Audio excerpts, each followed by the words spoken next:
Cinema ఇండస్ట్రీకి సంబంధించిన ప్రకాష్ రాజ్ ఏమంటున్నారంటే, ఒక కేసు, ఇంకో కేసు, ఇంకో కేసు అది 5, 6 చోట్ల పెట్టి, 5 చోట్ల పెట్టి అన్ని కోర్టులు కూడా బెయిల్ ఇస్తే చివరాఖరికి ప్రభుత్వం వాళ్ళది అని చెప్పిన ఉద్దేశంతో ఉపా చట్టాన్ని తీసుకొచ్చి ఆ కేసును పెట్టి ఇప్పుడు జైల్లో వేశారు. ప్రకాష్ రాజ్ కోర్టులే అతను తప్పు చేయలేదు, అతనికి ఆ సెక్షన్స్ వర్తించవు. కాదండి, మీరు ప్రకాష్ రాజ్ అని ఇంటలెక్చువలా హ్మ్.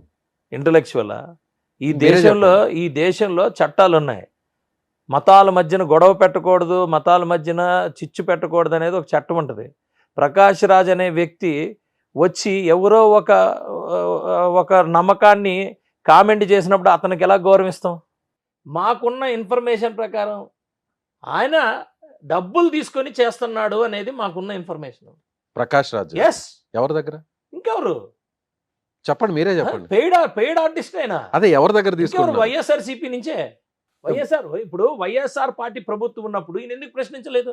ఈయన అప్పుడు అక్కడ అప్పుడున్న పోటీ పరిస్థితుల్లో- ఇండిపెండెంట్ గా పోటీ చేసింది కూడా ఇప్పుడు ఆయన వైఎస్ఆర్సీపీ ఫండింగ్ నుంచే పోటీ అంతే. చేశాడా కర్ణాటకలో? ఆ కర్ణాటక ధర్మస్థలిలో కూడా అలాగే చేశాడండి. హ్మ్. అక్కడ అంతా కూడా ఆయన కుట్రంతా బయట పెట్టగానే డైరెక్ట్ ఇక్కడికి వచ్చాడు. హ్మ్. ఇక్కడ ఏం పని అంటున్నాను నేను? ఆంధ్రప్రదేశ్లో అతనికి ఏం పని అంటున్నా?